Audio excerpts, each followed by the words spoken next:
सारे senior officers और भारतीय सेना के मेरे प्यारे साथियों और उनके परिजन, एनसीसी कैडेट्स और मेरे मीडिया के मित्रों, सबसे पहले भारतीय थल सेना दिवस के अवसर पर हमारे देश के बहादुर सैनिकों समेत समस्त देशवासियों को भारतीय थल सेना दिवस की मैं हार्दिक शुभकामनाएं देता हूं। मैं इतने जोशीले, उत्साही और रंगारंग कार्यक्रमों के आयोजन के लिए भारतीय सेना को विशेष रूप से बधाई देता हूं। जैसा कि आप सभी जानते हैं कि 15 जनवरी सन 1949 को सेना की कमान पहली बार किसी भारतीय प्रमुख फील्ड मार्शल के.एम. करियप्पा को सौंपी गई थी। इस उपलक्ष्य में प्रत्येक 15 जनवरी को सेवा दिवस का आयोजन किया जाता है।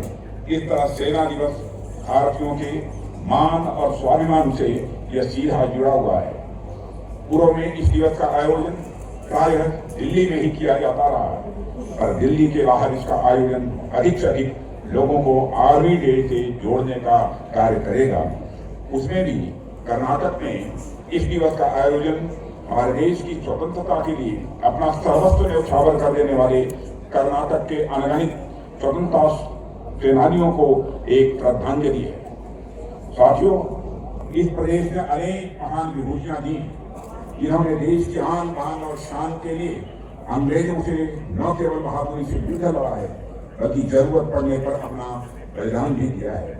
मैं आर्मी डे पर कर्नाटक की पावन भूमि से उन सभी महान विभूतियों को नमन करता हूँ, जिनके त्याग और बलिदान के कारण हमारे देश की संप्रभुता आज एक और अखंड है। साथ ही आयोजन फील्ड मार्शल के.एम. करियप्पा को भी एक श्रद्धांजलि है, जो कि स्वयं कर्नाटक से संबंध रखते थे और उन्होंने आजाद भारत के प्रथम युद्ध में हमारी सेना का नेतृत्व किया था और सेना को सशक्त बनाने में अपना महत्वपूर्ण योगदान दिया था। आजादी से लेकर अब तक यानी पिछले 75 वर्षों में भारतीय सेना अपने दृढ़ संकल्प में सदैव अग्रणी रही है। कितनी भी चुनौती हो, प्रतिकूल एवं कठिन परिस्थितियां क्यों न हो, हमारे सैनिकों का धैर्य और उनका इरादा सदैव अटल रहा है। भारतीय सेना ने वेस्टर्न और नॉर्दर्न बॉर्डर के खतरों समेत देश के भीतर की तमाम चुनौतियों का सफलतापूर्वक सामना किया है। मैं कह सकता हूं कि यह हमारी सेना की साहस, वीरता और बलिदान से समृद्ध हमारी परंपरा को बनाए रखने की प्रतिबद्धता के कारण ही यह संभव हुआ है। साथियों, हमारी सेना के बारे में अधिक क्या कहा जाए। हमारा देश जिन जिन चीजों के बारे में जाना जाता है, उसमें हमारी सेना प्रमुख है। अगर मैं कहूं कि हमारी सेना का केवल नाम ही काफी है, तो यह कहना भी गलत नहीं होगा। वह चाहे इसका शौर्य और पराक्रम हो, निष्ठा और अनुशासन हो, या फिर मानवीय सहायता और आपदा राहत में इसका रोल हो, हमारी सेना देश के सबसे मजबूत और विश्वसनीय स्तंभों में से एक है। आज देश में कभी कुछ भी घटना घट जाए, कोई प्राकृतिक आपदा आ जाए, और जैसे ही लोगों को यह मालूम होता है कि फला जगह भारतीय सेना के जवान पहुंच गए हैं, स्वतः उनके मन में भरोसा जग उठता है, एक आश्वस्ति हो जाती है कि हमारी सेना हमारे पास आ गई है और हम किसी भी सूरत में अब सुरक्षित रहेंगे। कई बार मैं सोचता हूँ, दशकों से जो हमारी सेना मजबूत दीवार की भांति अपराजय खड़ी है, इसकी मजबूती का रहस्य क्या है?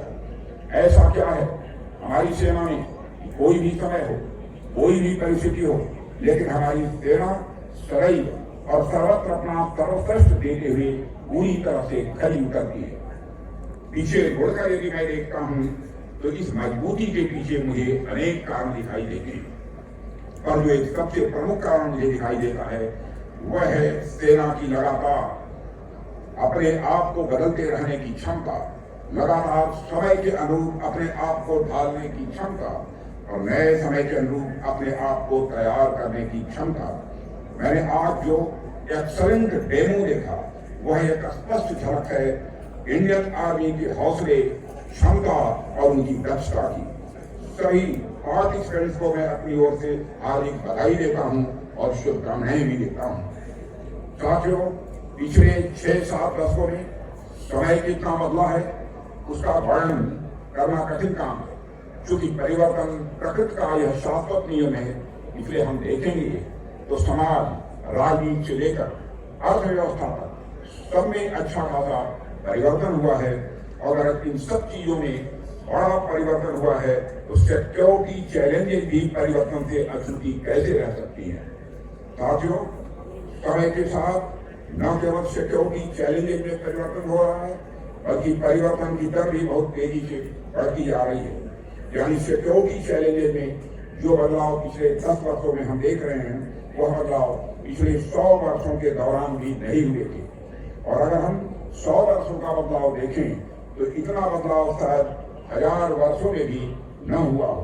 इसलिए मैं कह रहा हूँ, सुरक्षा चुनौतियों में बदलाव तो हो ही रहा है, और बदलाव की गति भी लगातार एक्सपोनेंशियली बढ़ती जा रही है।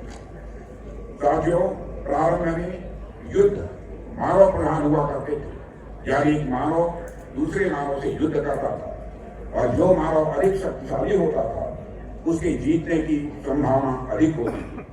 पर धीरे धीरे मानव ने युद्ध में अनेक प्रकार के प्रयोग करने प्रारंभ किए। लकड़ी, पत्थर और लोहे के बने हुए आयुध उसने प्रयोग में लाने प्रारंभ किए। फिर तलवार, तीर धनुष और अस्त्र शस्त्रों का आविष्कार हुआ, जो कम ताकत में भी अधिक प्रभावी तौर पर प्रयोग में लाए जा सकते हैं। या आगे चलकर तो गोले, बंदूक प्रयोग में लाए जाने लगे, और आज तो ऐसे ऐसे वेपन प्रयोग में लाए जा रहे हैं जो पहले कभी सोचे भी नहीं गए थे। आज दुनिया में ड्रोन के प्रयोग किए जा रहे हैं, अंडरवाटर ड्रोन प्रयोग में लाए जा रहे हैं, आर्टिफिशियल इंटेलिजेंस से संचालित वेपन प्रयोग में लाए जा रहे हैं, जिन्हें मानव के सामने आने की आवश्यकता ही नहीं पड़ती है। आज का समय टेक्नोलॉजी इंटेंसिव हो गया है, और जो योद्धा हैं वे एक तरह से टेक्नोलॉजी और ह्यूमन का कॉम्बिनेशन हो गए हैं। साथियों, बदलती चुनौतियों के साथ साथ हमारी सेना भी लगातार बदलती गई, और इसके हर मोर्चे पर अपने आप को साबित करके दिखाया है। दुश्मनों की चाहे जितने भी चालें क्यों न हों, दुश्मनों ने जितना भी बड़ा जाल क्यों न बिछाया हो, पर हमारी सेनाओं ने हमेशा बड़ी सूझबूझ, धैर्य और जहाँ जरूरत हुई है वहाँ शौर्य दिखाकर दुश्मनों का मनोबल गिराया है और उन पर विजय प्राप्त की है। अगर आज हम गर्व से कह पाते हैं कि यूनान, मिस्र, रोमा सब मिट गए जहाँ से, कुछ बात है कि हफ्ती मिटती नहीं हमारी, तो इसके पीछे हमारी मजबूत संस्कृति, हमारी अखंड परंपरा के साथ साथ हमारी सशक्त सुरक्षा व्यवस्था भी है। श्रीमद् भागवत गीता में सैनिक का धर्म बताते हुए भगवान श्री कृष्ण कहते हैं, शौर्य तेजो धृतराक्षम युद्धे चाप्य पलायनम दानमीश्वर भावश्य छात्रम कर्म स्वभावजम। यानी शौर्य, तेज, धैर्य, दक्षता, युद्ध में हर परिस्थिति में डटे रहना, सहायता करना और शासन के प्रति निष्ठा भाव, ये सब योद्धा और सैनिक के स्वाभाविक कर्म है। स्वभाव जम कहा गया है इन गुणों के लिए, यानी जो हमारी सेनाओं का स्वभाव है, जो हमारी सेनाओं का धर्म है, ठीक वैसे ही जैसे ताप अग्नि का स्वभाव है उसका धर्म है, शीतलता जल का स्वभाव है उसका धर्म है। और अगर कोई अपना स्वभाव छोड़ देता है, अपना धर्म छोड़ देता है, उस व्यक्ति के या उस वस्तु के होने न होने का कोई अर्थ नहीं रह जाता है।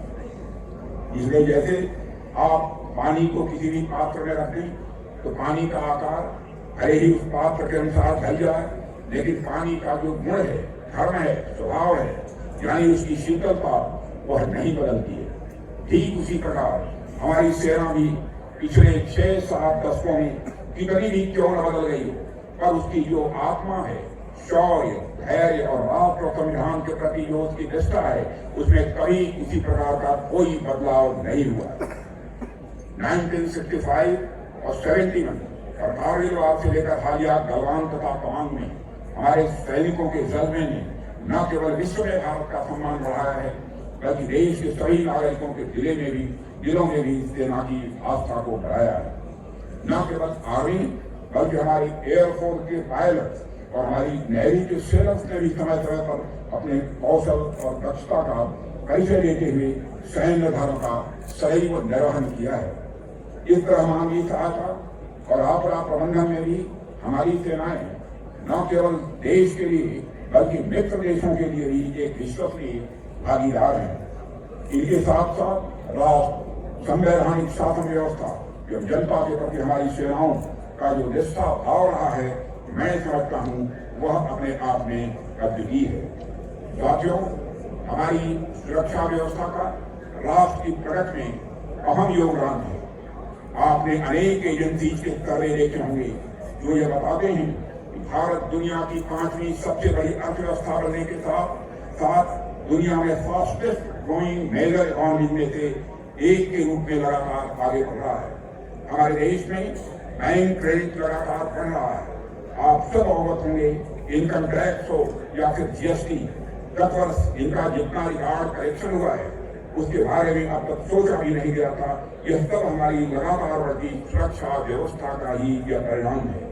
और मैं विश्वास के साथ कह सकता हूँ वह दिन दूर नहीं है कि शायद 2027 आते आते हमारा देश इकोनॉमी की साइज के मामले में दुनिया की टॉप 3 कंट्रीज में आकर खड़ा हो गया। मेरा विश्वास है कि 2047 आते आते हमारा यह भारत दुनिया की टॉप मोस्ट साइज में दुनिया की टॉप मोस्ट इकोनॉमी बनकर खड़ा हो जाएगा, ऐसा मेरा पूरा विश्वास है। हमारी सुरक्षा व्यवस्था की मजबूती का एक प्रमाण यह भी है, पिछले कुछ वर्षों में भारत दुनिया के लिए पसंदीदा और भरोसेमंद इन्वेस्टमेंट डेस्टिनेशन बनकर उभरा है। ऐसा बस मैं नहीं कर रहा, बल्कि दुनिया की बड़ी एजेंसी और ग्लोबल बिजनेस लीडर्स ये सभी ये बात मानते हैं। बीते फाइनेंशियल ईयर में भारत ने 83.57 बिलियन यूएस डॉलर का highest figure FDI inflow record किया है। आप सभी जानते हैं, जब कोई बिजनेस हाउस किसी कंट्री में इन्वेस्ट करता है तो बहुत सोच समझ कर करता है, बहुत जांच परख कर करता है, वहां की सुरक्षा व्यवस्था को देख कर करता है। साथियों, भारत का कद दुनिया में ऊंचा हुआ है। पहले अंतर्राष्ट्रीय मंचों पर भारत कुछ बोलता था तो भारत की बातों को जिस गंभीरता पूर्वक लिया जाना चाहिए नहीं लिया जाता था, लेकिन आज अंतर्राष्ट्रीय मंचों पर भारत कुछ बोलता है तो सारी दुनिया कान खोलकर सुनती है कि भारत बोल क्या रहा है। यह अंतर्राष्ट्रीय जगत में भारत की हैसियत नहीं है। मैं आपको याद दिलाना चाहता हूं, रशिया यूक्रेनियन इस कॉन्फ्लिक्ट के दौरान जिस समय हमारे भारत के लोग यह मांग कर रहे थे कि हमारे भारतवासी बच्चे जो यूक्रेन में युद्ध के दौरान फंसे हुए हैं उन्हें बाहर निकाला जाना चाहिए, उस समय हमारे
उसे और अधिक डेवलप करिए।